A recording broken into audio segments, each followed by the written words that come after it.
રામ રામ ખેડૂત મિત્રો, મારું નામ સતીશભાઈ નાનજીભાઈ ગોંડલિયા છે।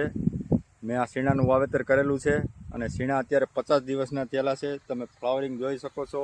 મેં આ વરદાન દવાનો ઉપયોગ કરેલો છે અને 35 દિવસની થયા ત્યારે એક છંટકાવ કરેલો છે અને આ સ્વદેશી કંપની છે અને આમાં માત્ર 30 રૂપિયાનો ખર્ચો લાગે છે। બીજી આપણે બહારથી વિદેશી કંપનીઓ રાખી છે તો 100-150 રૂપિયાનો પંપ પડે છે। તો આ 30 રૂપિયાનો પંપ છાંટવામાં કોઈ વાંધો નથી અને હું તો આખી પેટીઓ મગાવું છું અને મારે શીણાનું વાવેતર ઝાઝા પ્રમાણમાં છે। પણ આ આપણે ભારત સરકારનો આદેશ છે કે ભાઈ લોકલ ટુ લોકલ કંપનીનું વાપરો તમે, એમાં સારું રહેશે।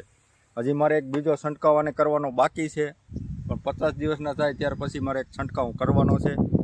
આ દવા બહુ સારી છે અને બહુ રિઝલ્ટ સારું છે। તમે જોઈ શકો છો કે ફ્લાવરિંગ એવડું છે, ક્યાંય પીડાશ નથી પડતી અને બહુ સારું રિઝલ્ટ છે।